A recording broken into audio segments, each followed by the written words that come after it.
Just say hi to all my peeps. How's my peeps doing? I'm joking. One day at a time is my mantra for the summer. My husband had back surgery. My father-in-law's gotten sick. We've been in and out of hospital. All that's life. I know. That's just life. And I said, you know what? Our parents never had to deal with their aging parents. Their parents didn't live this long. They lived into their 70s. Most of them. Some of them, but most of my age never had to deal with this. My parents don't have to deal with what they're doing for them. It's like, yeah. My husband's of the opinion that his dad and his mom ought to have to take care of each other. Yeah, we'd be missing part of the building or something. Got jumped up out of us.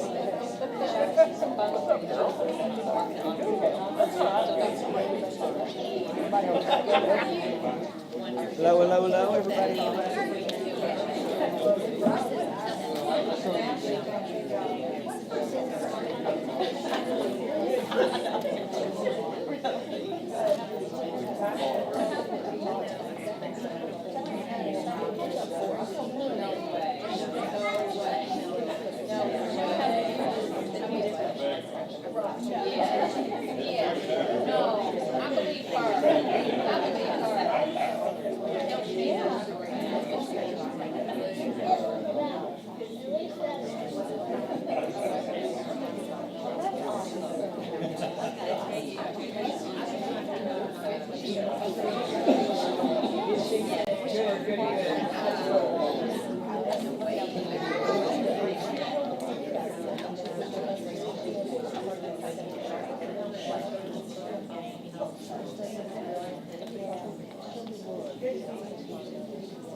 Welcome, everyone. I'd like to call to order this Henderson County Board of Education regular meeting. Today is June the 19th, and we will call this meeting to order. Chad Thompson. This is all I pick and choose. Could you lead us in the Pledge of Allegiance, please?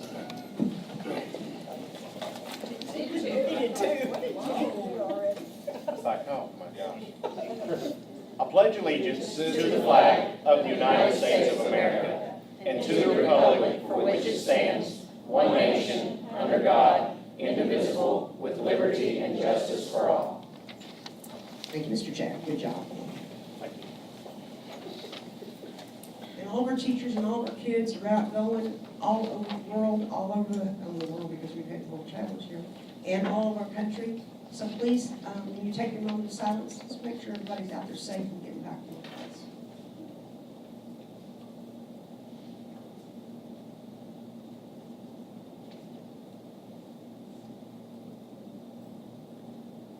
Thank you all. Moving on to the approval of the agenda. Has everyone had a chance to read over it? And if so, I'll look for a motion to approve the agenda as listed. Thank you, Ms. Tracy. I'll second that. All in favor say aye. Aye. Any opposed? Motion carried. Moving on to student and staff recognition, Ms. Morgana. Thank you, Madam Chair. We'd like to start our student and staff recognition this evening with 3 South Middle School students. These students participated in the KTCCA Middle School State Championship. Mallory Stone, is she with us this evening? Mallory, please come forward, Mallory. She was the state champion, in the turbo javelin. Tell us how far you threw the javelin. Tell us a little bit about your event. Through 109 feet, and there's a lot of people there. Awesome. I also heard, do you by chance know, we have a picture of you up there receiving your first place medal. Is there, how far did the second place person throw? I thought this was interesting. 98 feet. So quite a difference between championship and second place. Very proud of Mallory. And Mallory, we'd like to recognize you with the Medal here of Excellence.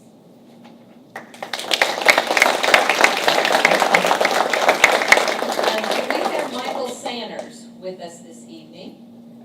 Michael Sanders. He placed 3rd in high jump at the same competition. How about Leighton Fletcher? Leighton with us this evening. He placed 6th place in the discus in the same state middle school championship. So we're thrilled that Mallory's here this evening. And did you bring some special guests with you? Who's with you? Grandma and my mom's boyfriend.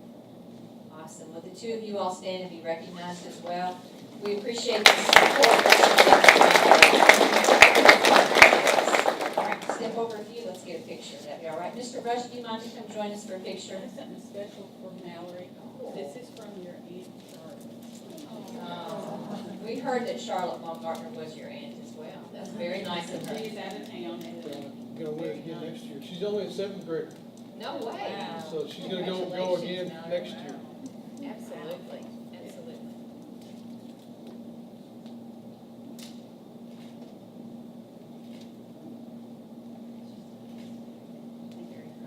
Congratulations.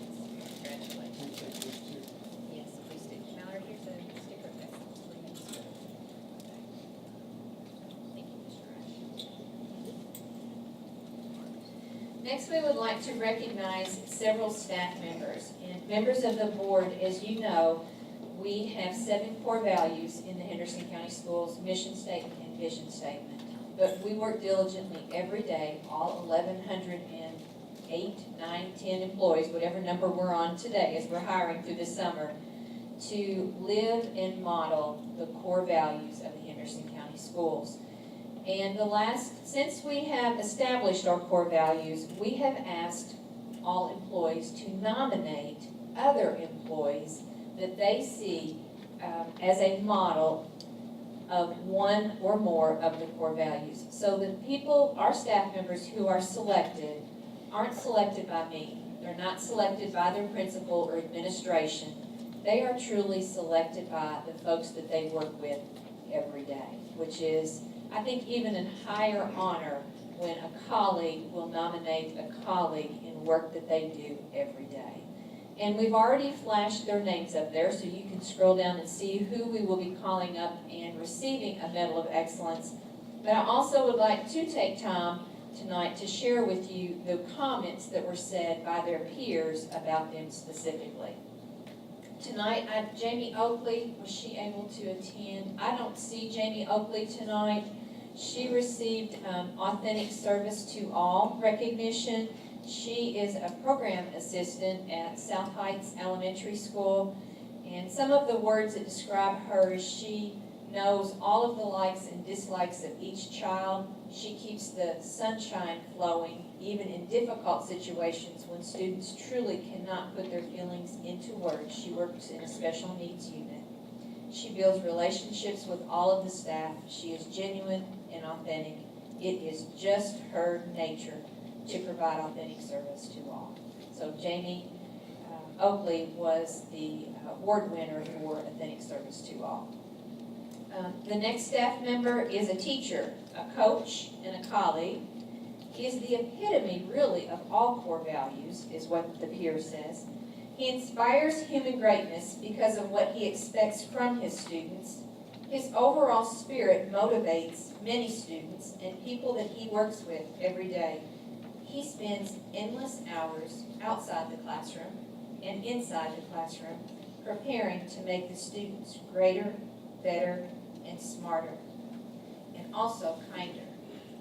And on a side note, when we were giving these awards, these recognitions out on closing day, and I know you all attended graduation, in 2 of the salutatorian and valedictorian addresses, students made specific comments about this particular teacher at the high school and how he has inspired them to do more. He's an inspiration to many students, but how significant is that when kids even make comments about their teachers in front of thousands of people? The 2017 Inspire Human Greatness Award goes to Brian Sullivan, math teacher at Henderson County High School.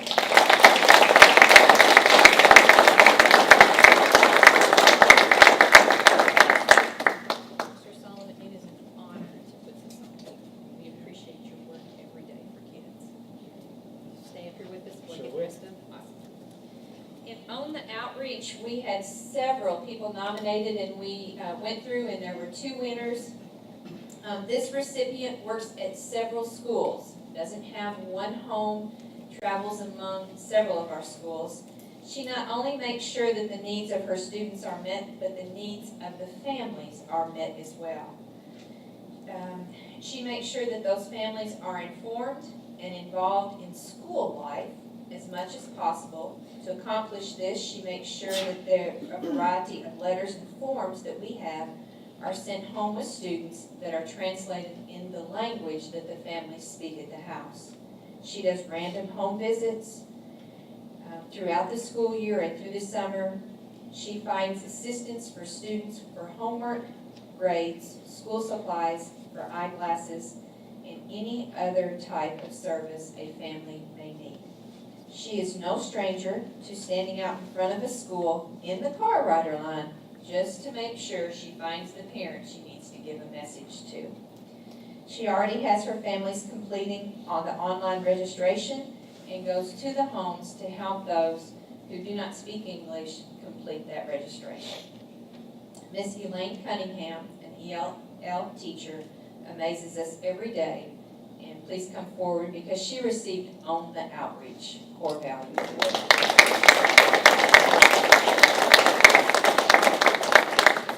I think you take that very literal when we say On the Outreach. Yeah, that's what I was doing right before I came. I don't doubt it a bit. I do not doubt it a bit. This staff member also receives On the Outreach Award. Peers say she has a big heart. She can't say no. She knows students, even though she is at the high school with 2,000 students. She knows our families. She corresponds with other staff members. She pushes out every week their communication email to all of the parents with all the high school events listed by date. I think they call that week at a glance. And she is very tireless at owning the outreach through home visits, connecting families, clothing students, taking care of families. She has actually fed many of our students on a personal note. And most importantly, she champions and supports any student that walks into her office. Shauna Evans, Youth Service Center Director, Henderson County High School.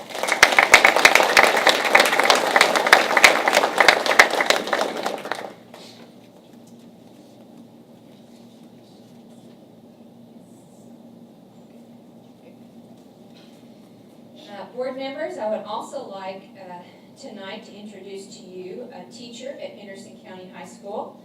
This teacher has received the award to be a change agent. And she is one of our teachers in an EBD classroom at Henderson County High School.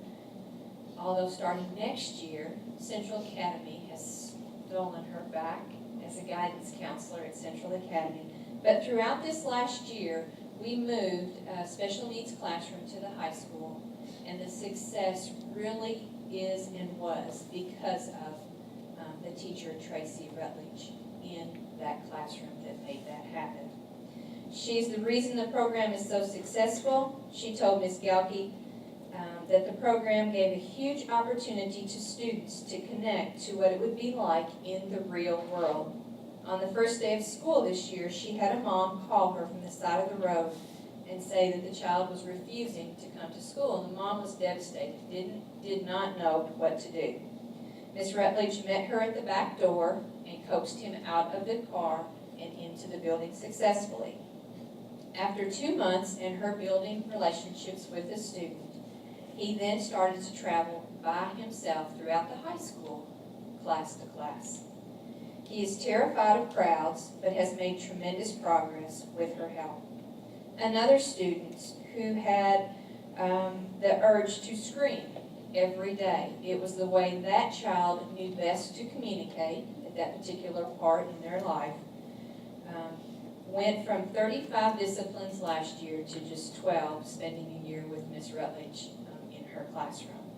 She has many successes with her students, and she builds trust and genuine concern. Tracy Rutledge, thank you for being one of our Changing the Agent Award recipients.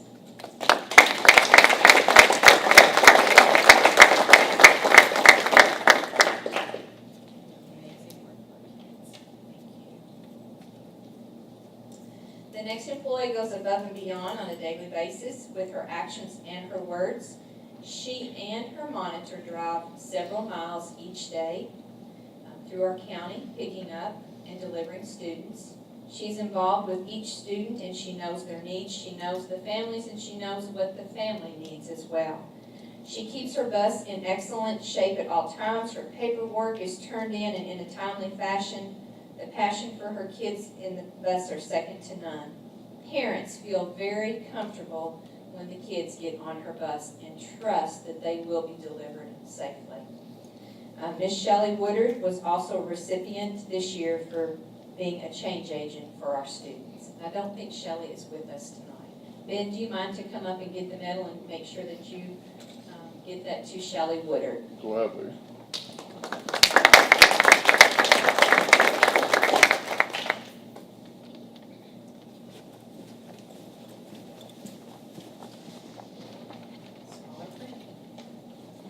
Character isn't something that you're born with, and it can't change like your fingerprints. It's something you weren't born with, and you must take responsibility for forming. When you enter the South Middle School foyer, it is impossible not to notice the Wall of Heroes, a tribute to the veterans of our community and a testament of true character. This backdrop sets the stage where Ryan Rush, greets students and staff consistently, reinforcing South Middle School's essential 10, which includes habits such as saying, "Excuse me," or "I'm sorry," even when it's not your fault, and teaching them how to look the other person in the eye when you speak to them. And always, his expectation is always to tell the truth, no matter what that consequence may be. He understands what Martin Luther King Jr. once said, that intelligence plus character is the goal of true education. And through his own character and positive modeling and expectation, he works every day to create a community where character matters. Mr. Ryan Rush is our recipient of the core value, creating a community where character matters.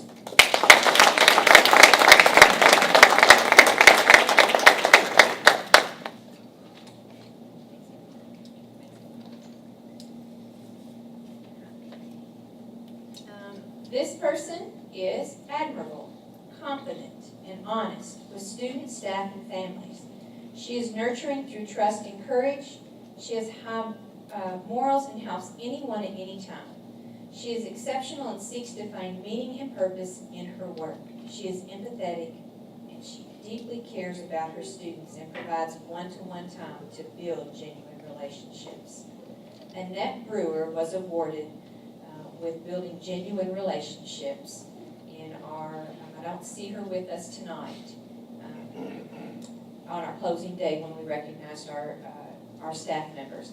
On a side note, the staff of Thelma B. Johnson felt so confident that that employee should receive that award. 7 of them made that nomination, and they also created a video about Annette Brewer as well.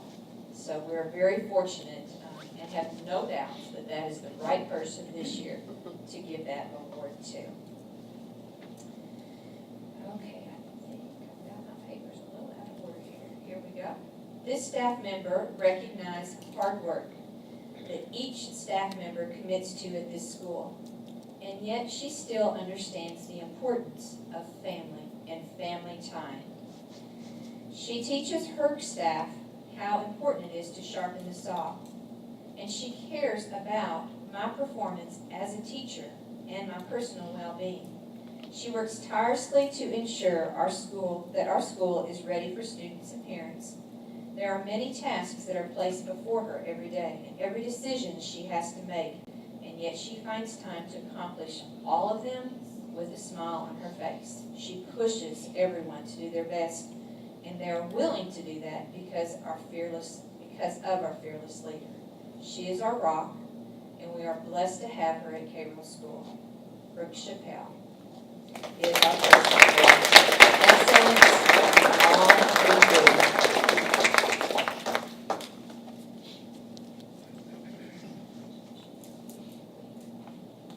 All right, we're going to parade you all out in front. Now, this is hard for these folks because they're such humble folks. So we'd like a full picture.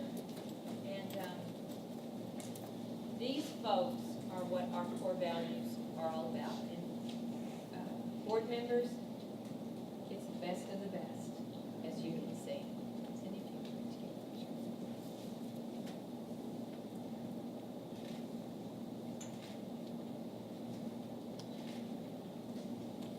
Awesome. Thank you all so much for the work you do. Madam Chair, members of the board, I appreciate your patience in allowing us to talk a little bit about each one of those staff members tonight, but our core values are what we're about in this school system. And it's a pleasure to show you what that looks like every day. We always have time for the best of the best. Absolutely.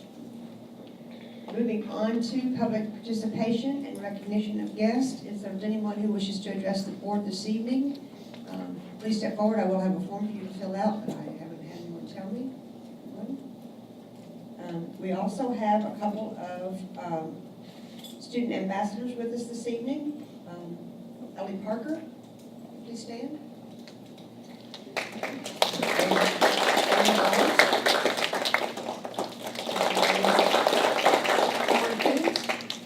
Connor Coons come too? He wasn't able to make it. All right, we'll expect him the next time. How's that? Thank you all for joining us, we appreciate it.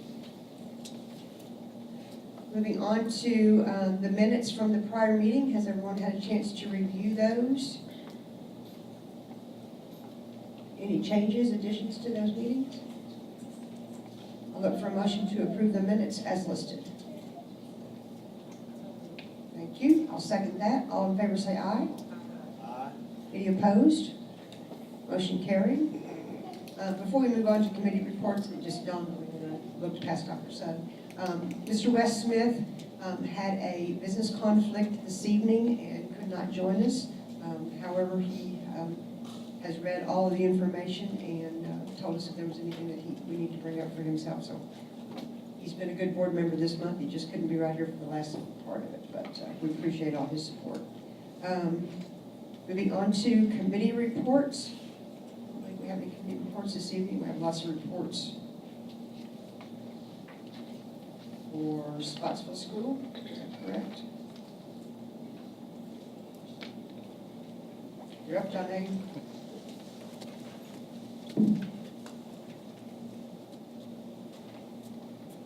Okay, my TV interview back there earlier. That's that. Yeah. Okay. So this will be short and sweet, but today was a pretty good day. At the job site, started about 4 o'clock this morning for the gym slab on grade. That's a big section of the building, just to get forward, but also gives us a huge laydown area. You've heard me talk about the need for space. So this will alleviate some of that problem, hopefully. The masonry walls are continuing. The east side of the gym is the next area to go up in preparation for bar joists for the gym, which will be delivered. If you've been out to the site, they're in the parking lot behind the building right now. So roughly 2 weeks from now, we should start setting some of that roof structure. The next section of the building will be poured with the kitchen cafeteria. So things are really moving along pretty well. If you've been out through there, as soon as school let out, major undertaking right now is the site work at the front entrance. Trying to complete anything we can this summer between now and when school resumes. There's just no way next summer to do everything that needs to happen in one summer break. It's just not possible. So AZEC started the next day when school let out, completely removing the entrance. So all that paving, at least the base course of the paving will be completed before school comes back in. Reroute the bus loop and all that. But things are moving pretty well. The weather's cooperating better than it has been. That's the driest the site has been since we started. We had our progress meeting today, and things are moving along pretty well.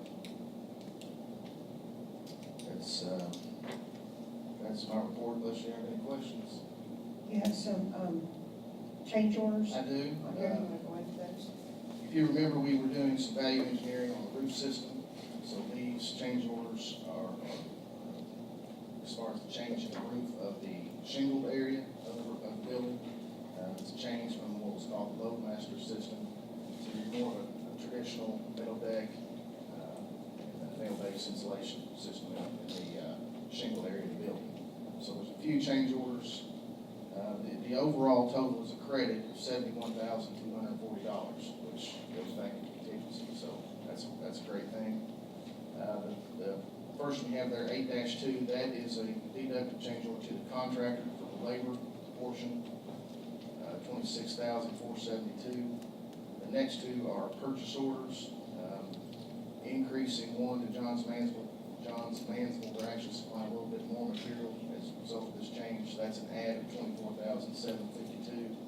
And Medco is a credit, complete credit of that previous system, $186,400.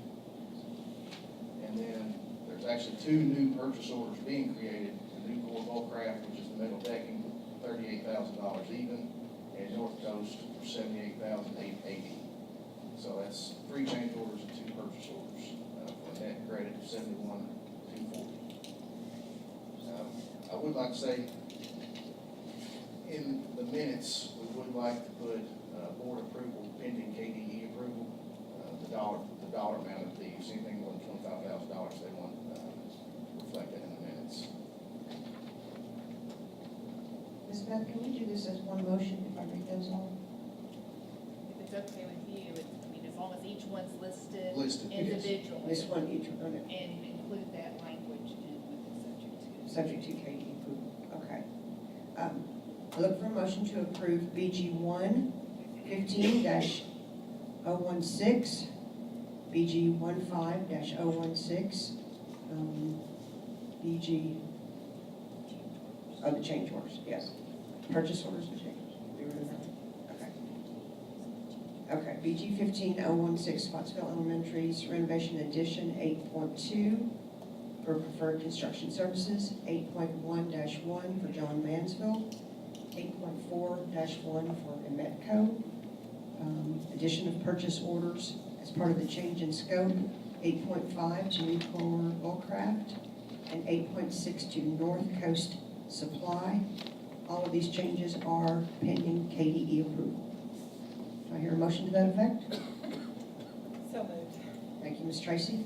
Any questions about any of those before I move forward with that? I would like for you to repeat the credit at the bottom line. A big credit of $71,240. Yes. So, Dr. Sugg, I guess that means you're going to second this motion? There you go. All in favor, say aye. Aye. Any opposed? Motion carried. Did that do what you think? Okay, cool. Thank you very much, sir. We appreciate the money back in the pot. Moving on to CTE Unit Report, Ms. Amanda Lacer.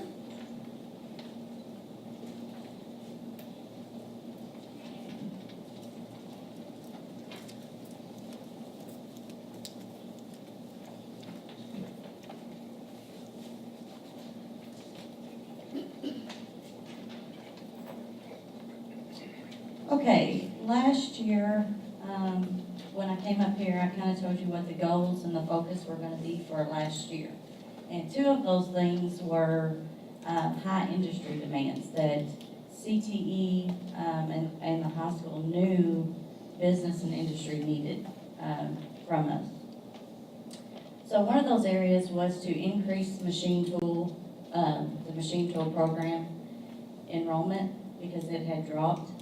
And another one was that industry needed industrial maintenance to feed into that program because those two areas are in high demand. Another area that was in high demand was our welding program in manufacturing, but our welding program has always sustained great enrollment and it was doing fine. So looking at these two areas and meeting with numerous industries, that became the primary focus. And we feel like that we've achieved that by increasing enrollment in machine tool. And we were able to do that for this next school year by developing a hybrid engineering program. So the students would start off in engineering, transfer over into machine tool, and then transfer back into engineering. I think our enrollment for last year in machine tool in the entry-level class was maybe 14 students. And this year already we have 29 that has enrolled in that program. So we feel pretty confident that that's working. The industrial maintenance program, we had met with industry. We had also talked to the board at one time about supporting a new industrial maintenance educator. And after a lot of discussion, and we had applied for a grant and did a whole lot of different things, the state had actually changed the engineering pathway, the pathways. So where engineering used to only have one pathway, they branched off and they became a lot more specific. So when they did that, we were able to meet the industrial maintenance needs through bringing more pathways through engineering, which we already had the teacher for, which was great because we didn't have to no longer ask the board for an additional teacher, which saved funding. And so CTE is bringing that focus through engineering with a mechanical engineering pathway and an electrical engineering pathway, and then we will have the hybrid. We're still going to keep the civil engineering. It's not in as high of a demand in our area, but we are going to keep that so that engineering students can also take one of those courses as an elective if they need to. So we felt like we did pretty good on accomplishing those two needs throughout the school year. For next school year, the goals has to increase soft skills accountability. We have heard this numerous times from business and industry that they want kids to have better work ethic and those type of things. So I meet regularly with Kendall and different businesses and hear some of the ideas and some of the things that we are going to do for next year and some of the goals.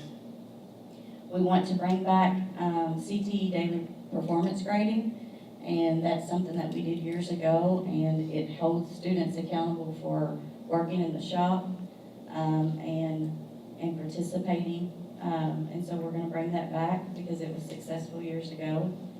We're also going to try to initiate a youth leadership initiative with Kendall and try to get our students who are in leadership roles to have the skills, to learn those skills and then pass those down to the other students in their organizations. We have set higher standards for co-op, so in industry, the quantity may not be there, but the quality should. So hopefully that will make an impression on the industry. We have discussed creating a job board at Henderson County High School for students. Ms. Shauna Evans is going to help me with that. We're going to continue to motivate students with positive contacts every other week, which we started that last school year. We're also going to implement the new accountability model from the state, and I don't have a lot of information to share because the state hasn't totally told us what that's going to look like yet. So hopefully this summer, but that will be top priority for sure. So we're just waiting to hear what's going to happen with that. Parent community awareness of CTE offerings. I feel like there's a disconnect from the community parents of what jobs are available in our community, and so we have got to do a better job of getting this out to the public. We have an open house every year, and we might have 10 parents show up. So we have discussed this all last year and what we could do, and so this year we're going to try to kick off a CTE virtual tour, and so the kids that are in launch are going to try to create that, and we're going to try to blow that up as a big deal and do a kickoff in December, and hopefully parents will tap into the social media at the time that we release that, and hopefully they'll do a virtual tour to try to see what we have to offer at the high school. We also are going to continue our social media releases. We're going to provide CTE information in the high school newsletter. We didn't do a very good job of that last year, and I'm going to try to use that newsletter that the high school already sends out because they have so many parent emails, and so we're going to try to start getting that information out and different websites that we use that hopefully they'll connect to those. We're obviously going to continue to work with our partnership with Kendall, and we are going to try to encourage more businesses to come to our CTE and parents so that they can actually see what's going on in our high school. Our projected duplicated enrollment is 3,000 students, and our non-duplicated CTE enrollment is 1,600. It's still early because scheduling's still going on, but that's just kind of where we are right now. Usually we have around 3,100 to 3,200, so I look for that number to go up. But 1,600's been a pretty level number of what we have for actual enrollment of kids that are non-duplicated, which means they're not taking more than one class. For the first year, we did work-ready sales certificate. The regions got together and came up with a standardized list of things that the students had to meet. And so this went into effect in the middle of the year. So we weren't really sure what the numbers were going to be like because it was kind of like, okay, here it's finished, you guys implement it, and we didn't know what it was going to look like. But out of our preparatory CTE seniors, and that is students that have completed 2 classes in CTE and are enrolled in the 3rd. So they're kind of a concentrated CTE student. 134 of those students out of 344 received that certificate. So that's 39%. So I felt like that was a really great number to start with, being that the kids had no idea when they started the senior year what was even going on. So I'm pretty proud of that number. Going over to the chart. This is the percentage of students that graduated career ready. And this starts back in 2011 and 12 when this initiative came about. We dropped 7%, and I'm really upset about it. And I know Mr. Thompson is too. But we were at 82% last year, we're at 75% this year. We had many discussions throughout the school year because we kind of saw this coming. And so this, that was kind of my job before I became principal, so I'm very passionate about our career readiness percentages. Overall, it didn't affect the overall percentage what the state calculates very much. Last year, we were at 112% CCR percentage, and this year, we're sitting at about 109%. But obviously, it still bothers me. But when you look at career readiness is made up of 2 components, primarily. One is the academic side of the career readiness, which is work keys, or ASVAB, and the other side is the COSA or the industry exams, which is specific to what our teachers teach. So real quick, if you will flip to the 3rd chart, I believe, you will see, one more. You will see that the COSA or industry exam, that's the test that's specific to what our teachers teach in CTE. They actually went up 1%. So the content that they are teaching, they did a great job. I mean, you can't really ask much more from our teachers when they're increasing by percentage. But on the academic side, that's the piece that we normally remediate. So students who don't get the academic piece, we've always had some staff resources in place that would pull those students and they would remediate them. This year, with the budget cuts, we had difficulty trying to do that. We did fortunately have the college-ready remediation person who remediated like ACT and the Coyote. And because the state had put limitations on that, the kids could only take the test twice a year. So we were able to use that person a little bit to do some remediation, but it just wasn't enough. And so I just wanted to share that because one piece of it went up and the other piece went down. But if you go back to that original chart where we had went from 82 to 75, and you look at the numbers, 275 students received it last year and 262 received it this year, so that's 13 students. So I know that the percentage is very alarming, it is to me, but when you look at the numbers of students, we're talking 13 students. I don't want it to be any student, I wish all students would have received it, but we are working, we have a plan.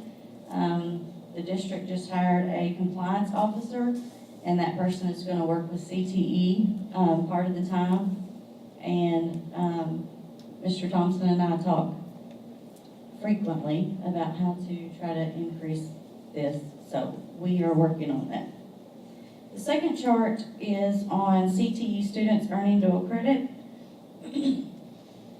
Dual credit has went back up significantly, which we are all grateful for.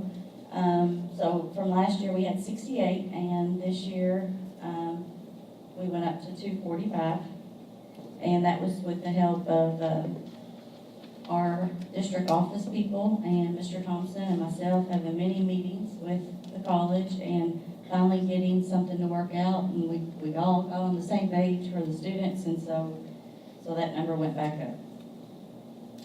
The last chart, because we've already looked at the coastline industry exam chart, is the percentage of work keys, and I've already addressed that. That's that academic piece, and that's the part that went down, and it went down 4%. So, any questions? Ms. Lacer, I don't have any questions for you, but I do want to say that your leadership is appreciated very much in the CTE program. And to share with the board also, both Mrs. Lacer and Mr. Thompson made an appointment with me last week to make sure they brought to my attention the decrease in the percentages of students that were career ready. But I think what was most impressive, and is most impressive, is that it is 13 students, and by name, she probably could name those 13 students for us tonight. That they track the kids that closely and give them the amount of interventions needed to be successful. And great hats off to you and your program for the increase, 177 students, an increase of 177 students receiving dual credit. So I just appreciate your leadership and the work you do for kids. Thank you. Ms. Lacer. Moving on to JROTC report. Mr. Garrett. Madam Chairperson, members of the board, welcome. Appreciate the opportunity to cover another good year for junior ROTC. We're really proud of the work the cadets completed. So on behalf of Sergeant Major Rosentreater, myself, and all the cadets, I'd just like to give you a little roll-up. This time last year, we were finishing up our JROTC program assessment. I gave you a PowerPoint slide, some of Ms. Lacer's, and I'm not going to do that. I'm going to hit you some highlights and just go through the report as we've done before. At the top with the teams, nothing really changes from previous reports. We still have the 4 extracurricular teams that both Sergeant Major and I basically tag team and take care of with all the different numbers that we anticipate staying the same. We had 150 plus students at the end of the year last year. We anticipate another year starting off with about 160. That's typical. And then we, as the year goes down, it attrits just naturally. There's some that just go on out and find other things to take care of them. The highlights that I wanted to bring up to you. Miss Cindy Gilbert, she was selected this year, and she was one of our cadets, also a member of the band. Cindy was the CTE Student of the Year, and I believe that's the first time in the program's history we've ever had the CTE Student of the Year. So Ms. Lacer's here, appreciate that, and we just appreciate the recognition for the program as part of the CTE team. Another one that we brought up this year was about Brian Crampy, as you see, and Andrew Woodard with the Minuteman Scholarship. That's becoming an annual thing for one of our cadets. It's just something one's counted on. It's nothing that we do per se. We just open the opportunity through the Kentucky National Guard. Kentucky National Guard takes the cadet through the process, and it affords them an opportunity to go to a Kentucky public university and eventually become an officer in the Army if they choose to take that route. We supported as a program 126 Henderson County the school system or community events during the past year. Some of the ones, Convocation Opening Day, that's right there. We'll start it again. That's cadets coming in when it's not there. They're not even back to school yet, but they take care of those uniforms, they get themselves ready. This year we added several events. I highlighted the high school volleyball team asked if we would do senior night. We'd never done that before. On our Veterans Day week, which was 7 events. So as Sergeant Major and I joke about, it's like being Santa Claus at Christmas when you're the junior ROTC during Veterans Week in a town like Henderson, which is, we appreciate. We are thrilled to be in a town that supports our military, but it does get rather hectic. But again, great opportunity for cadets to lead, plan the events, support the events, learn the logistics of getting to the event with the right equipment, making sure you're ready to go. And some, as you well know, we have South Middle here. That's a large program to support. So we're to be a part of it and get through it successfully, get through the entire week. It's always a big deal. A.B. Chandler this year was the first year we had done that, And one we're really proud of that worked out with the high school was the Western Kentucky Veterans Center down in Hanson. The high school itself, under I believe Ms. Stovall, put together a program where they donate items for veterans. Many times the veterans are taken care of during the holidays, kind of overlooked for items per se. You know, they're not looking for candy, but a lot of times they want just household items. They want shampoo, they want things like that they don't have to go in. And that's what the high school donated. And we as a program had the opportunity to go down and spend basically a morning with the veterans, give the items to the program, the actual facility, and the facility uses those to run kind of a sutler store or a PX for the veterans. They will come down and based on winning a contest or something, they shop at this particular store, you know, and so it's a big deal for them. They loved it, and our cadets love meeting veterans from Korea, some still from World War II, and many Vietnam, and just getting to talk to them. And of course, the cadets are in uniform, and you know, it was a great event. Let's see, we did adventure training this year, of course. That was our JCLC, and we appreciate Miss Stanley's little Twitter.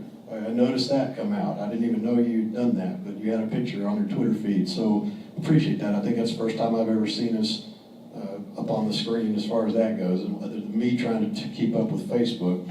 But we took 12 cadets to JCLC, which is JROTC Cadet Leadership Challenge Camp, and we just got back the 8th of June, and it was just a great event. 9 male, 3 females, and we try to do that every annual event, so that was a real fun time to cap the year. Some of the other events I wanted to highlight, we do an annual award ceremony, an annual military ball, and the holiday parade. I say that because those are 3 events that are mandatory from Cadet Command, and we always do that. Well, putting those on are extra, you know, they're large events. Maybe 200 reservations for that military ball over in Morgan Field. The ceremony, the annual ceremony had both members of the administration there, Daughters of the American Revolution were there, MOAA, the Army Marine Corps had representatives, so it becomes a big event for both the cadets and their parents, so we enjoy putting that on. Lastly, the Memorial Day wreath detail, that was 5 cadets and a flower detail on Memorial Day.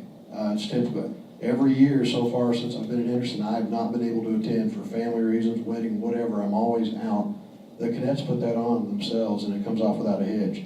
And I mean, that's just something to tip your hat to these kids, because they really learn to do these things. Down below, I just hit some new ones. The diversity parade was new. We allowed Color Guard to be a part of that. The Admiral Kimball statue dedication, the Color Guard participated in that.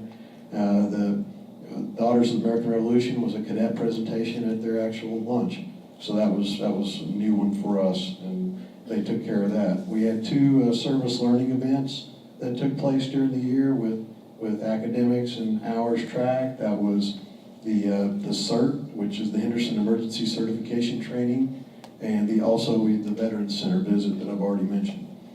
Lastly, we really got some recognition this year from faculty and staff at HCHS, and I appreciate Mr. Thompson and everyone that brought it up, and that is facility support there at the school for testing.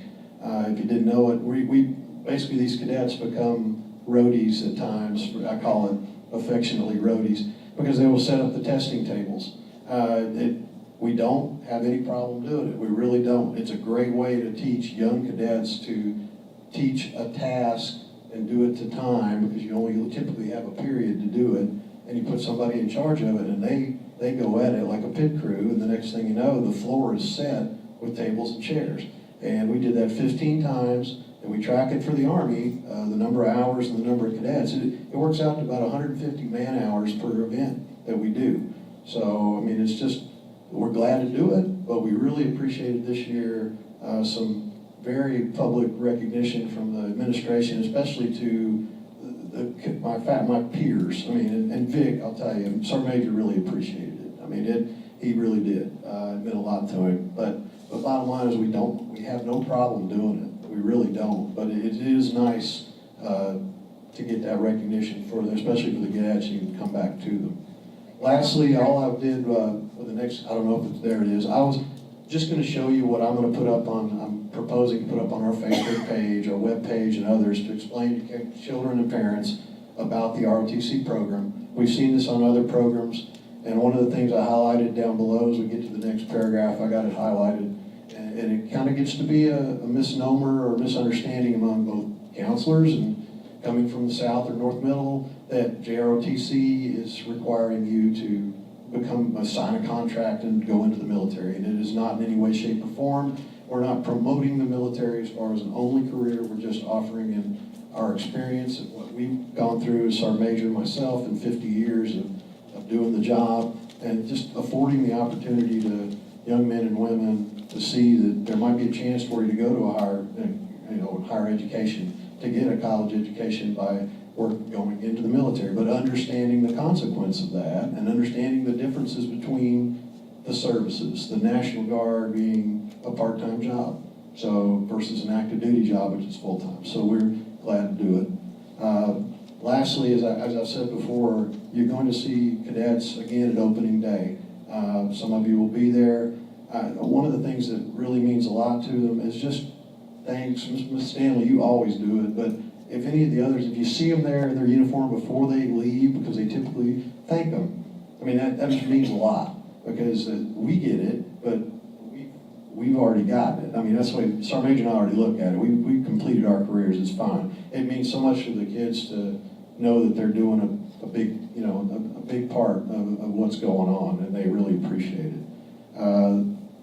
To wrap up, the last thing we've really promoted this year, I put the creed up. That's what we say every day and before each class. So the kids have it memorized, and they will say it, and after we do the pledge. And you emphasize it a lot in class. You'll bring up bullets when things come up and say, remember the third bullet of the creed. And they're, oh, okay, and then they'll realize, oh yeah, I did say that. And it's like, well, that means something. If you don't mean it, don't say it. So I just wanted to give you guys, the board and others, the idea of what we are trying to do as far as the program, and appreciate the opportunity to give you our yearly report. Ms. Marquette, you have something to add? I just wanted to ask a question. You talked a little bit about setting up tables and chairs for testing. What is the number? It's not like we just ask you to set up five tables and a few chairs. I'm thinking it was about 120 per floor. So if we did for ACT testing, it's 3 floors. That usually takes 2 periods. It's a massive amount, right? It's not just 20 tables and a few chairs. It's not to brag, but with a floor mat and all the tables to put down, it is. But it does. It's a great way to teach teamwork, and they gripe about it. They do. My seniors, gosh, it's like pulling teeth to get them out. But I'm like, this is where you're a leader. You have to be out on the floor and now be with them. You don't have to necessarily set up a table, but you have to be there to make sure that they have everything they need to get the task done. That's what being a leader is all about, is making sure they have the tools, the ability, what they know, and need to know where to set it up. It's kind of like setting up a night like tonight. You need to know where to put everything, and somebody's got to have that plan. So, anyway. Board members, any questions, comments? Thank you, sir. Thank you very much, Colonel. Appreciate it. Moving on to the athletic report. Mr. Jeff, I get to hear a report from you, and you're not going to ask me for buses. Still asking now the consent agenda. No, Mr. Payne. Mr. Payne's gonna ask, but not you. No, I'm gonna ask for, more expensive items, football stadium, basketball gym. No, we'll do the same thing we do with the buses. I know, exactly, so a lot more expenses there. Appreciate the opportunity to address the board with the athletic report, and I want to say to Colonel Garrett how much I appreciate the JROTC at basketball games and the color guard, and also at football games, and for our senior nights and those things. They do just an outstanding job, and hats off to them. Our spring sports have completed, and you have the report there in front of you. I'll just highlight some of them. Our softball team finished 8-24, and they had a little down year, but a lot of young players, several 7th graders were starting varsity games this year. And so we're looking for big things out of them in the coming years. Sophie Margolot and Molly Wallace were selected all-district, and Sophie was selected to the all-region team. Our baseball colonels were district champions, and Nolan Melton, Jace Pinkston, Dylan Sutton, Bryce Willett were selected all-district.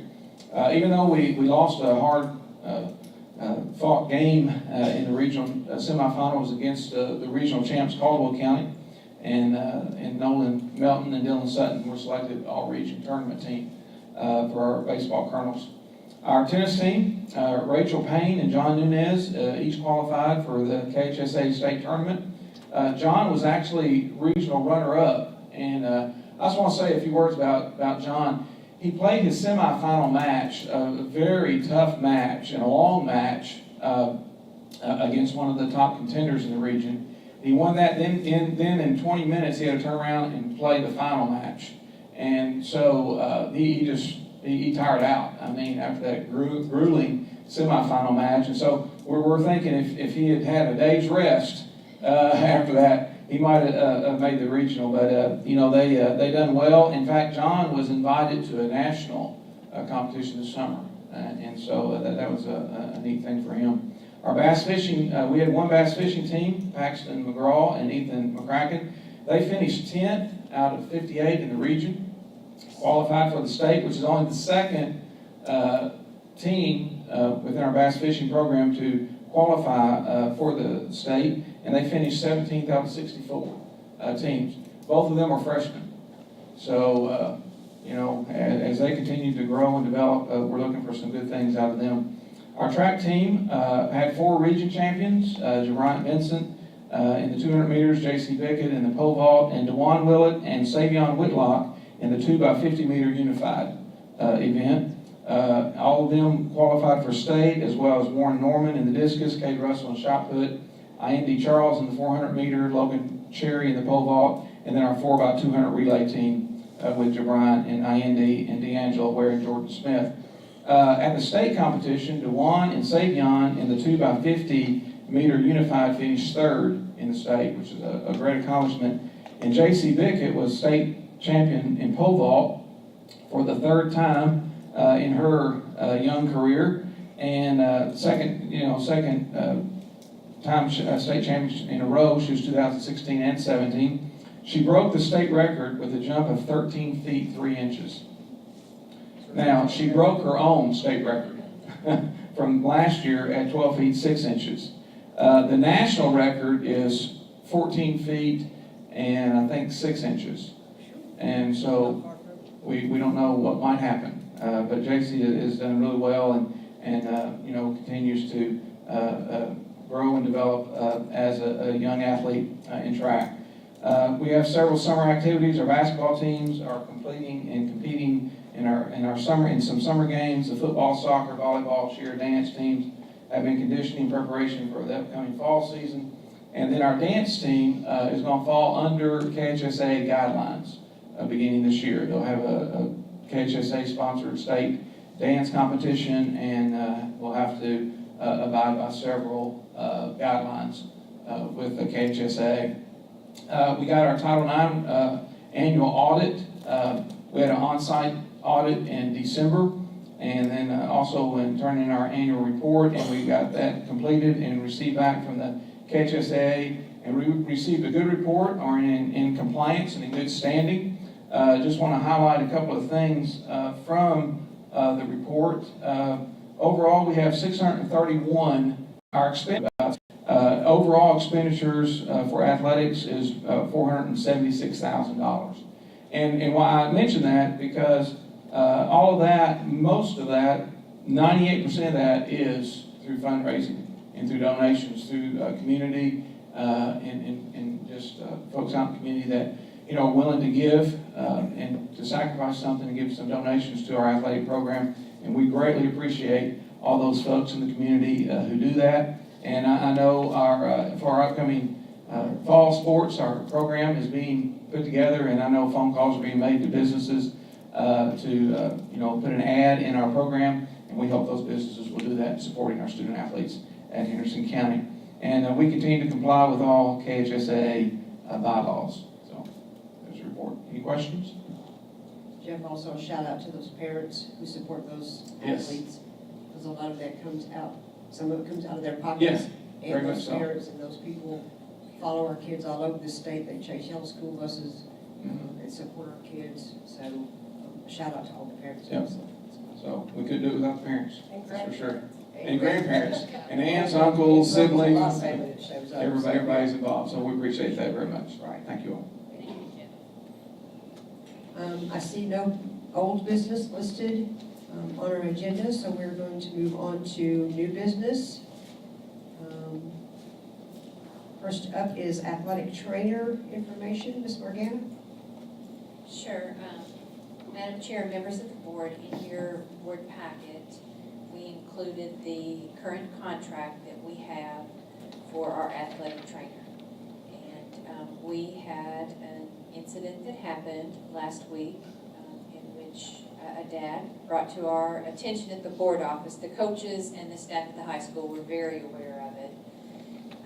And that was where a student ended up having heat exhaustion. The coaches did exactly what they needed to do. It was well monitored, well maintained. The incident was documented and turned in. And the student is fine, what Dad shared with me. And Dad is here, Mr. Reed Wilson. And his concern that he brought to my attention, and I think some of you all that he talked with, was exactly the way our contract currently reads. Our athletic trainer is there on site for, and it specifically says, practices, home events, varsity contests, contact sports, postseason events, and events with teams with most athletes where there are training needs. There are times in our summer, currently right now, where the athletic trainer may be there for high contact sports such as football, and so they are there from 7 in the morning until noon. But yet we have several sports, not several, but a couple team sports that are practicing or having summer practice time in the evenings. And that's when this particular event happened. And so as soon as we heard about it and that the high school was aware of it, we started to have conversation and reached out to Methodist Hospital and asked Methodist Hospital if they would be able to extend the current contract that we have to provide more coverage, especially during the hot summer days through these months.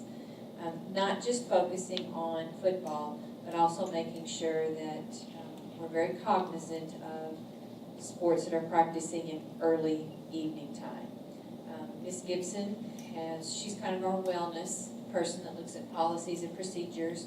And she also has reached out to counties surrounding us, larger counties like us, to see what do they provide as far as athletic trainer times, amount of services. And actually our contract is very similar, and we know that our coaches hold a certain responsibility as well, and are trained, all coaches are trained. But we continued to have conversation and felt like that we would like to have permission from the board, if you all deemed it necessary, to have conversation with Methodist Hospital where we hold our current contract and extend some hours and services as needed through our summer months. Then we would ask that when this contract expires, for the board to determine at that time, do you want to continue these professional services with Methodist Hospital, or do you want to renegotiate or rebid, I guess is what it would be For called. any contract that we have, we can decide whether to roll it up or to take Absolutely. it back out. Absolutely, but because the contract was already signed, we provided coverage the next day after we talked with Dad going forward, and extended coverage last week. But just needed, I guess, a little bit of permission and guidance to negotiate a different contract with the hospital moving forward to cover a little bit more hours and time. But I do want to reassure you that our coaches are well-trained, the coaches follow correct protocol. Everything that's required in KHSAA has been completed I have a question, Ms. Morgan, and Ms. Beth, you correct me if this is not right. In Exhibit A, the second bullet, it talks about authorized representative athletic trainer to meet on a daily basis to determine the athletic trainer needs for that day during that meeting where they will stratify the risk. And in in item number D, it says contact sports, high injury risk sports, outside event if weather is extreme. So if weather is extreme, isn't this already covered in the current contract that we have? They just need to determine if that is authorized, if that's needed that day, then they need to bring the trainer in that day. The way the contract's currently written, that was taken into consideration. Okay. But it's part of the daily meetings or weekly meetings, the meetings to discuss what their primary needs are. So it is covered within the contract. The contract does not set forth a specific number of hours, so it's not tied into the contract. Okay. But Wouldn't think we'd want it, right, that's right. It was a flat fee, and that was taken into consideration. Now, what it did not anticipate is having someone there all day, every day, all throughout the summer, because it's not necessary. But in extreme weathers, once you get into July, late June, July, August, when the weather is more extreme, if the determination's made that yes, we want to have a trainer there, the flexibility is in the contract as written. The way we've addressed it in the past for these other sports was kind of like train the trainer. So for heat-related illnesses, each of the coaches have undergone the training and know what the requirements are. They know what the steps are to respond to them, so that it's not an injury like a taking ankles or a concussion assessment. It is, how do you assess your players? How do you observe the weather conditions and determine what kind of breaks are necessary, what kind of water supply, what you need to do to make sure your athletes are safe. So those coaches are also trained as eyes-on, hands-on, what's the protocol. But I think what you all are asking us is it okay with this board that we add an additional professional person besides our coaches? Is that correct? Because our It may coaches or may already- not be a person. Okay. It may be splitting the trainer's time. For example, the trainer that is provided now meets with Jeff Corsi to look at the weekly schedule, because every week the schedule could be very different. Boys soccer, girls soccer, outside, in the auxiliary gym. It depends on where they are, what they're practicing, what the weather predictions are as well. So they do meet. So I don't think that we would necessarily try to negotiate a whole nother person, but looking at the schedule, which Mr. Corsi has given Ms. Gibson already, to look at the schedule from now until the end of August, where do we see gaps based on what we currently have used? Right. So I can't say to the board, it would be a whole nother person. Just extending I'm not hours, saying right. if we need that extra person for the safety of our kids, go for it. For me, that's a no-brainer. I'm pretty sure the rest of the board feels the same way about this after talking with you all the other day. Whatever it took to get our kids safe is what we needed to do. But after reading this, I'm thinking it's already in the contract. It already says that if you all deem that it's necessary to bring these in. Peer observation used to be a required component. Now it's an optional component and has some changes in that if an educator wants to be evaluated, or not evaluated, observed by a peer, they can choose that for some feedback. But also, if an educator would like to observe one of their peers' classrooms, that's an opportunity for that person to grow in their instructional practice. We also have in the principal portion, they used to administer the Valid 360 survey once every 2 years, and by no longer doing that, it's not a requirement, it will save the district around $4,800.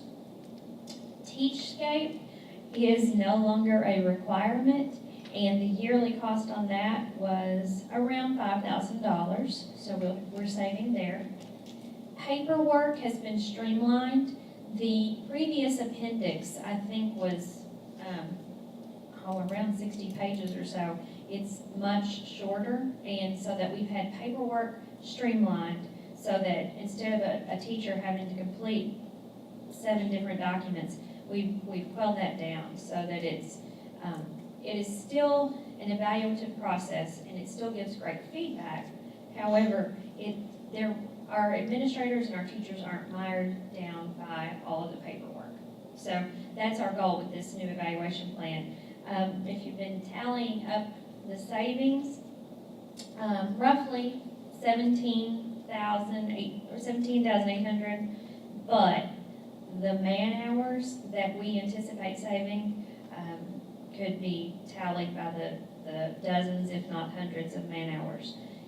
The key for this is our 50-50 committee, and 50-50 is 50% administrators, 50% teachers were on this committee that helped retool our current evaluation plan.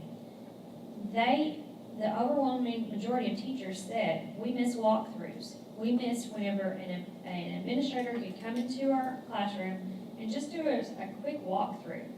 Right now, the way our old system was set up, they were bound by these timelines and by observing a new teacher officially 4 times per year, and a tenured teacher 4 times over the course of 3 years. Those numbers have been reduced to 2 times in 1 year for non-tenured, 2 times over the course of 3 years for a tenured teacher. But it also allows for walkthrough opportunities and we kind of get back to our old style. So it's a blend. We've learned a lot through the PGES system, and we haven't totally gone away from the Danielson framework, from some of the components that we had from our old system, but we've taken what was best for feedback for our educators, but also what's best for instruction, and taken away a lot of the red tape, basically. So, in reducing this certified evaluation plan, we hope to have put the emphasis back on instructional leadership and good instructional practices rather than adhering to a timeline and having lots of forms that we have completed by the end of the year.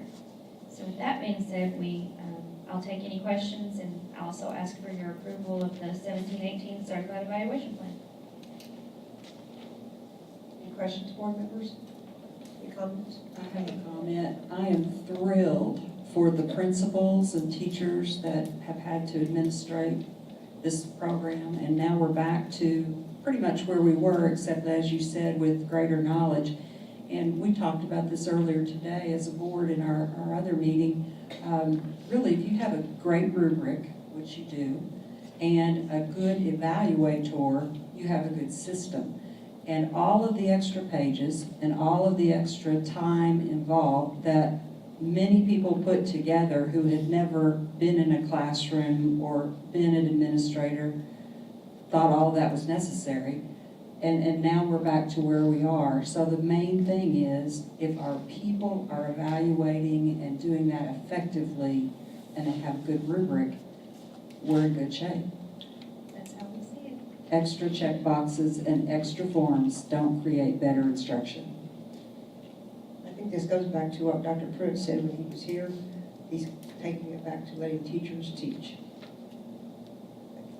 Okay, so if there's no other questions, I'll look for a motion to approve this new certified evaluation plan as listed by Ms. Ginger Carter. I'll make that motion. Thank you. Do I hear a second?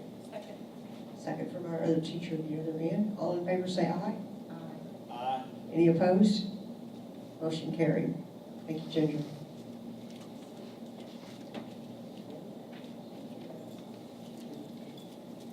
Moving on to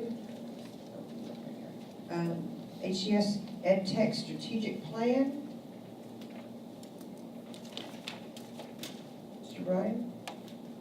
Talking about tweaking plans, I'm here tonight to propose the 2017-18 Educational Technology Strategic Plan for Henderson County Schools. A few highlights. I'm not going to read the plan word for word for you here. It's pretty in-depth. I'll take questions when I'm finished here. It aligns with our board goals and our strategic plan for our board and our school system. Some highlights, some of the things that we wanted to focus on this go-around was definitely an emphasis on responsible use. We're finding ourselves students with more access, so we're focusing on that access as well. Of course, you all are well aware of the one-to-one implementation and where we're headed with that. So we feel like it's extremely important to emphasize the responsible use for our students, and that's a big part of our plan here. A big part of our plan for next year is also the purchase of the one-to-one devices and maintaining our infrastructure. As far as, and by the way, Mr. Gordon was not able to make it tonight to speak on the instructional aspect of the plan, but I'll do my best to get through that part if you have any questions. A lot of the plan revolves around instruction. It seems like the majority of software applications that we use and the plethora of software applications that we use in our environment lend itself to instructional technology use. Funding sources vary. We definitely take advantage of the federal funding, the IDFE money, the title money, and also our state funds as well. So with Miss Cindy's blessing and you all's blessing, we'll continue to move forward with maximizing our revenues through the CATS program. And also leveraging the federal E-rate program for our infrastructure upgrades. Any questions, board members, comments? This is something Mr. Bailey and all of us have been working on for a while, so this is almost like the icing on the cake. Technical cake. Technical cake. Technical cake. Okay, since this is an action required, I will make a motion that we approve the Educational Tech Strategic Plan as presented by Mr. Bailey. Do I hear a second? Second. Thank you, Ms. Tracy. All in favor say aye. Aye. Any opposed? Motion carried. Thank you, Brian. Thank you. You don't get to leave yet, though. You get to go on to the technology fee.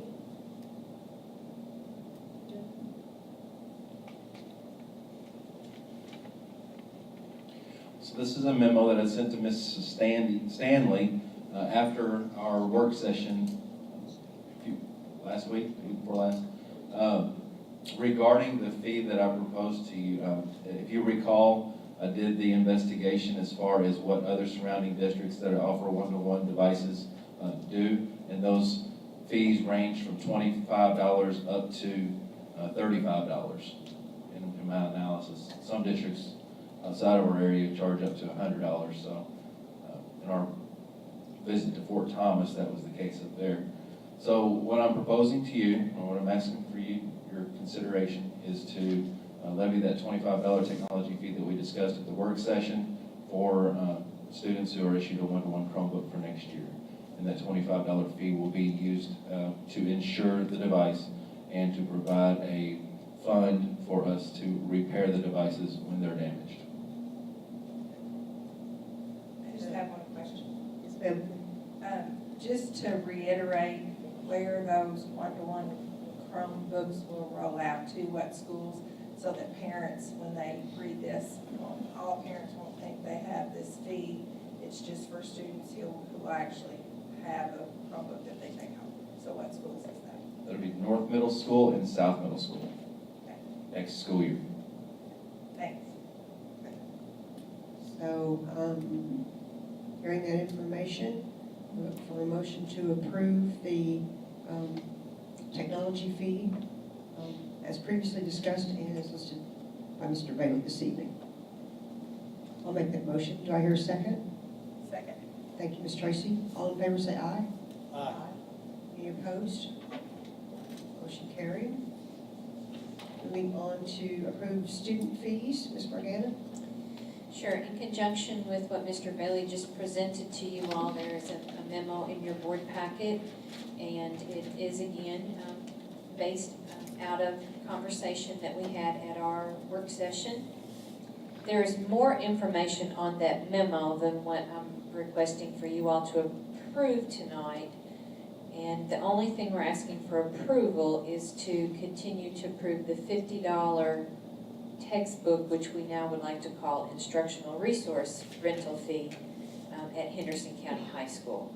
All of the information listed underneath there are optional fees, whether or not the student decides to participate in different activities. But it was a request that a board member, I think maybe Dr. Sogi said, hey, I'd love to see what all the different kinds of fees our kids could be charged. The only one that is across the board is at the high school, $50. We traditionally call it textbook, but we're going to try and change that understanding and terminology to instructional resources. And actually, when we looked up the board policy, that is actually how it was listed, as instructional resource, not as textbook fee. So all of that to say, requesting the board to approve, continue to approve the $50. I do have a question, and I may be incorrect here, but the reason I asked for this is because I was thinking the way our policy read is that the board has to approve all student fees every year. So that's why I asked for us to have that placed on the agenda, so that prior to school starting every year, we would approve. So we would really be approving all of those. The way it's written is that the board shall approve the fees, and then those fees will remain in place until such time that they're changed. So, I mean, a lot of districts do just list it every year, just continue to, approve an entire list. But if you approve it once, it will stay at that level until it's changed. So any of the numbers are changed. I would feel more comfortable if we approved all of these fees as written, because since Ms. Stanley's tenure began and since I've been on the board and we have looked at all of our policies, I don't recall us ever having those fees come before the board. So I think it'd just be clean if we give approval to all of those fees. And that way, if a teacher would like to assess a fee, they need to know that they need to have that prepared and given to their principal to pass on up to the superintendent's office during the summer. They can't just decide in October to charge a fee. Mr. Steiner? But I would say that the only part of the memo I feel confident I will be asking you tonight is the $50 instructional resource fee. As I look down through the other pieces of the memo, it's a range. Some of them are a range, and I feel like I would want to take that back and make sure that our principals don't need to change those amounts. If it's does that make sense? Right. So if we can, if we're able to approve the $50, I'm good with going in with that. In July, we will have the rest of it ready for you all. I agree. No problem. That'd be a great practice, and then every year we would just know that July or August, whenever it's appropriate, we would see the fees for that year. Because I don't really like it to be continuation. A range. I do know that sometimes just to that end, like lost textbooks or repairs are written cost of replacement value, so because there's not a specific number. So you can do it not to exceed the actual cost of the book. My question. We need to do some work on that though. Right. My question to Mr. Steiner is, what part of the year do we approve before school starts the student handbook? Well, we've done code of conduct. Code of conduct, correct. And that typically would be May, would be ready by May or June for the next school. For the next school year. I'm thinking that when we approve the code of conduct, we can put those fees in there, because that's also the start of school. That's in my mind, it goes with it. So is that a possibility we could put those two things together? It's okay with you. We did, but I'm saying next year, if we're talking about doing this every year, next year, do it at the same time that we do the code of conduct, because that's things that are starting at the start of school. Yeah, so parents would be aware, okay, here's the code of conduct, here's what fees are, yeah. Okay, so at this time, we're looking for a motion to approve the $50 instructional resource fee as listed. I'll make that motion. Thank you, Dr. Sugg. I'll second that. All in favor, say aye. Aye. Any opposed?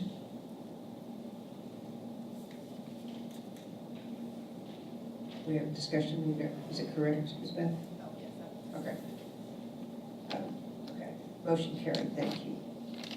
Moving on to the consent agenda item. Approve retiree resolution, approve 2017-18 classified work calendars, approve use of buses, approve first reading of newly recommended KSBA policy update number 40, review and accept newly recommended KSBA procedure update number 21, approve bid recommendations, approve surplus vehicles, and approve grant applications. Do any of those items need to be pulled, or are there questions about them?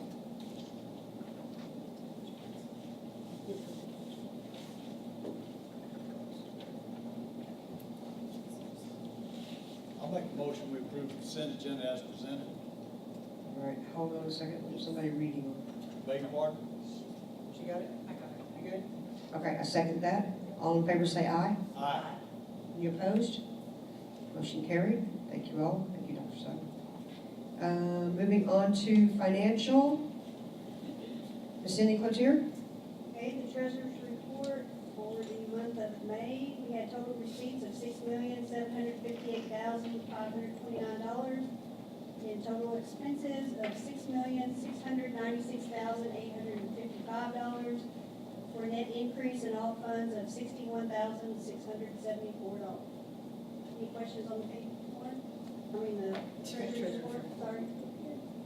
Madam Chair, members of the board, I request your approval of the treasurer's report as presented to us tonight by Cindy Cloutier.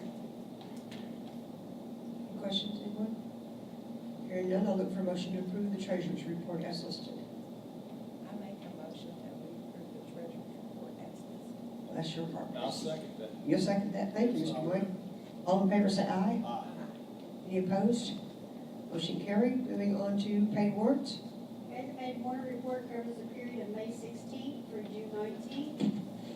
A few of the payments I'll point out: Houghton Mifflin for textbooks, math and focus books, $257,178.90. We have several Spotsville construction ones, I'm not gonna read all those. Pomeroy IT Solutions, $72,967.59. Wooden Food Service, $60,062.60. Infinite Campus, $39,959.47. Lakeshore for educational supplies, $28,316.16. Prairie Farms for milk, $25,217.32. Total paid warrant reports for this period was $3,243,674.03. Any questions on the paid warrant report? Madam Chair, members of the board, I request your approval for the paid warrant report as presented tonight by Cindy Cloutier. Questions? I look for approval to us pay the bills. Who's going to make that I'll motion? make that motion, Madam Chair. Gee, thank you, Mr. Mike. I'll second that. Thank you. All in favor say aye. Aye. Any opposed? Motion carried. Pay the bills, Ms. Cindy. Moving on to personnel. Be it noted, we have all received lists of the personnel actions. The last piece of this is the superintendent evaluation, and I would like to read a memo from the board. The Henderson County Board of Education used the Kentucky Superintendent Professional Growth and Effectiveness System to process to evaluate the performance of Mrs. Morgana Stanley as our superintendent on this 19th day of June 2017. Kentucky board members receive training on the proper use of this document and process every year per state law. The board ranked Mrs. Stanley as exemplary in all 7 categories. We believe Mrs. Stanley took the 2016 standards review and turned it into a personal and professional action list while maintaining high levels of education for our students and growth for our staff. Descriptive words used by the board members in her review included empowering, visible, approachable, responsible and accountable, and collaborative. As education is constantly changing, we feel, and Mrs. Stanley agrees, that resting on laurels is not an option, and much work is to be done to continually improve the education and lives of the students of Henderson County. We as the board look forward to working with Mrs. Stanley, her staff, and our community to bring about those improvements and embrace the changes ahead. And we thank her for her service. Thank you. Thank you. There is an executive session listed on our agenda. However, we do not need to go into executive session this evening, so I will look for a motion to adjourn this lovely meeting. I'll make that motion. Who's going to second it? Second. Oh, thank you. Shoot. Second. All in favor say aye. Aye. Any opposed? Motion carried. Thank you. Thank you, ladies and gentlemen.